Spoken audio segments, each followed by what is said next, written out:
Olá, queridos alunos da Geografia. Na aula de revisão de hoje, nós vamos ver os agentes internos transformadores do relevo. Esse conteúdo está no volume 2, capítulo 4, entre as páginas 21 e 25. Partiu, então? Antes da gente saber quais são os agentes que modificam e transformam a superfície da Terra, a gente tem que saber o que é o relevo. Então, o relevo é a forma que a superfície da Terra, que a litosfera tem. Na outra aula nós vimos, né, quais eram os tipos de relevo, né? Nós vimos que tem as montanhas, as planícies, as chapadas, as depressões.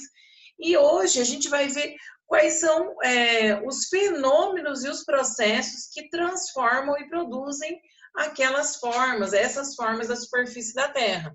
Então eu coloquei aqui um conceito muito simples do que é o relevo. O relevo é a parte superficial da litosfera, é o local de habitação do ser humano e da maior parte dos animais terrestres. Podemos definir o relevo como o conjunto de formas físicas que compõem a superfície da Terra. Aqui, olha, os agentes internos, que são os agentes que a gente vai ver nessa aula em especial.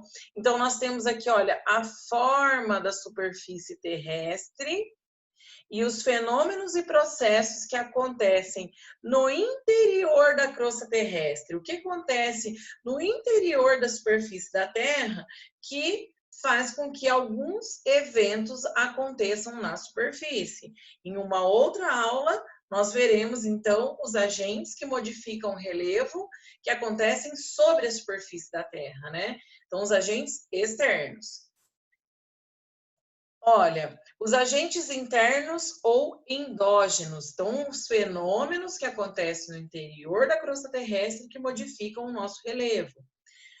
O tectonismo e o vulcanismo. Então, o tectonismo é o quê? É a movimentação das placas tectônicas. Essas grandes placas tectônicas, nós já estudamos sobre elas, né? Elas se movem, elas têm certos movimentos ali sobre o magma que está no manto, e isso gera consequências aí para nós aqui na superfície. Então, lembrando que os eventos tectônicos, eles ocorrem no limite das placas tectônicas.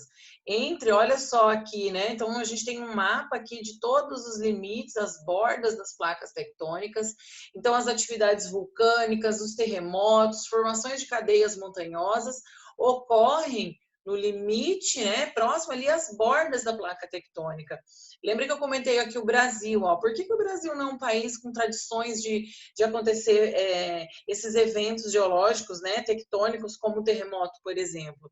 Nós estamos, olha só, longe da borda da placa tectônica sul-americana com a placa africana. Essa placa aqui, olha, essas duas placas, a americana e a africana, elas inclusive são divergentes, elas estão se afastando. Então, tem outros eventos tectônicos que acontecem aqui no Oceano Atlântico. Nós temos aí uma região aonde já vamos chegar lá, que é o Círculo de Fogo do Pacífico, mas já aqui podem olhar esse mapa das placas tectônicas, olha, tá vendo como o Oceano Pacífico, ele de fora a fora, ele tem encontros de placas tectônicas. E daí aqui eu coloquei alguns exemplos, né? Formação de cadeias montanhosas, o tsunami que aconteceu em 2011 no Japão, causando estragos terríveis, né? O Japão, ele já é um país com tradição. Olha só onde que está o Japão aqui, olha. São 3 placas tectônicas, olha, placas convergentes, tá vendo? Que estão ali, né, sob o território do Japão. Então, ali é muito comum tremores, tsunamis. O Japão, grande parte do território japonês são cadeias montanhosas. Então, olha só, não é coincidência. É justamente pelo tectonismo que o Japão tem essas características. Então, eles já sabendo dessa situação geológica, eles são preparados economicamente, a população é treinada e instruída para tentar amenizar os efeitos aí desses acidentes, nessas tragédias aí que acontecem e pode, né, gerar grande destruição. Olha esse terremoto aqui, desabou aqui parte das construções, né? Esse tsunami, não sei se vocês conseguem observar, mas são carros aqui, né?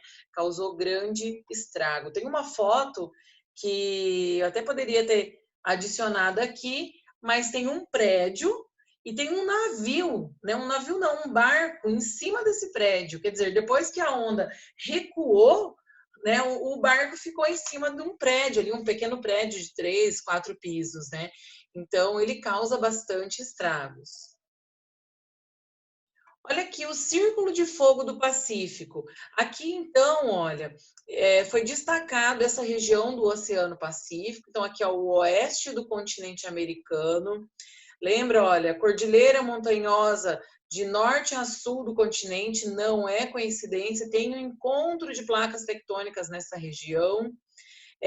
Olha só, no Sudeste Asiático, aqui no oceano. Então, a gente chama essa região onde 90% dos eventos tectônicos e vulcânicos acontecem.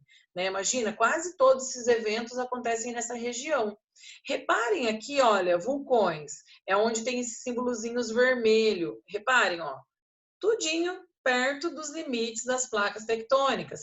Em cinza é onde tem tradições de terremotos, olha, tá vendo? Como não é coincidência, esses terremotos acontecem próximo às áreas de encontro de placa tectônica, né? E o Círculo de Fogo do Pacífico, então, é toda essa região que pega aqui o oeste da América, o leste da Ásia, né? Aqui essa parte do oceano, essas ilhas aqui da Oceania, o Sudeste Asiático aqui. Então, é uma região aí muito instável geologicamente. E agora a correção dos exercícios que foi solicitado pelo professor. Lá na página 25, na seção Geografia, pergunta o que são tsunamis e como ocorrem. Então, tsunami, ela é uma onda muito grande que é movida por uma movimentação tectônica no assoalho oceânico. Então, placas tectônicas que muitas vezes estão ali se pressionando, uma sobe, a outra desce, move, então, camadas, né, da crosta terrestre, e esse impacto, então, extremamente forte, move a água, né, e gera essas ondas aí que vão com grande velocidade, mas quando chega perto da superfície, ela perde um pouco a velocidade, mas ela vai ganhando altura, né, e gera aí grandes tragédias. Cite alguns casos de tsunamis históricos. Vocês podem aí, espero que tenham pesquisado na internet, né, vocês iam achar vários tsunamis aí, né, década de 60, enfim. Mas o mais recente, não é o mais recente, mas eu digo assim, dos últimos tsunamis mais graves que ocorreram, esse de 2004 foi um dos mais fortes que aconteceram nesses últimos tempos, né? Então, foi no dia 26 de dezembro, tem até filmes aí que contam essa história, né?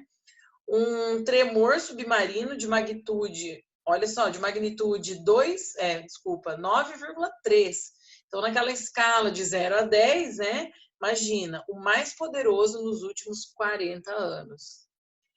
Segundo vários especialistas, a muralha pode reduzir a potência do impacto de um eventual tsunami e, dessa forma, o dano causado pela onda, mas também pode criar uma espécie de falsa confiança. Esqueci da pergunta, né? A pergunta aqui, ó, escreva algumas medidas que podem reduzir o impacto de um tsunami.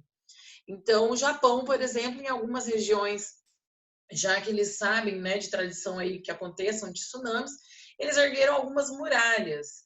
Mas é como disse ali, pode criar aquela sensação de falsa confiança, porque a natureza, quando ela vem com força, é difícil aí o ser humano conseguir segurar isso. A gente já desenvolveu muitas técnicas, né, muitos meios de tentar controlar a natureza, se é que a gente pode dizer assim, mas a gente sabe que quando a natureza vem com força, não tem o que segura, né? Mas pode reduzir e amenizar aí algumas tragédias aí em relação a tsunamis em áreas de tradição, né, que acontecem esses eventos. A área da seção cartografar na página 23, compare o mapa acima, aí lá teria, né, o mapa na página 11 e o mapa na página 23. Então, o mapa na página 11 do capítulo 3 mostra lá os dobramentos, né, os relevos. E o mapa aqui dessa página mostra as placas tectônicas. Então era para comparar, né? Mas é mais ou menos o que a gente fez aí alguns slides para trás, aonde mostra que os dobramentos modernos que acontecem, né, com a colisão de duas placas que ficam se pressionando, fazendo força e vai gerando aí dobramentos na superfície, na crosta terrestre. Então, né, lógico, demora milhões de anos, né? Mas não é coincidência que essas cadeias montanhosas estejam em área de encontro de placas tectônicas, né? Então, esse é das consequências do tectonismo. E na página 26, na seção atividades, do exercício 2, solicitado pelo professor, sobre os agentes internos, né, para marcar verdadeiro ou falso, a temperatura e corrigir, né, a que está falsa. A temperatura do interior da Terra é mais elevada do que a temperatura superficial, elevando-se à medida que a profundidade aumenta. Verdadeiro. Quanto mais vai se aprofundando em direção ao núcleo, bem maior é essa temperatura, né? Então, verdadeira. O movimento que o magma realiza no manto terrestre é chamado de vulcanismo. Então, não. É chamado de movimentos de convecção, né? As correntes de convecção. O movimento que o magma realiza, lembra desse movimento? Nós vimos também na aula anterior, é quando o magma ele está lá mais próximo ao núcleo, mais quente, ele se torna menos denso, então ele sobe. Daí aqui perto da superfície ele resfria, fica um pouco mais denso, né, mais pesado, ele desce. Então esse movimento de convecção que acontece com o magma no manto é o que faz com que as placas tectônicas estejam então se movendo, né, naqueles três movimentos de divergência, convergente e transformante. Beleza? Então, galera, espero ter colaborado aí, ajudado vocês a esclarecer as dúvidas e até a próxima.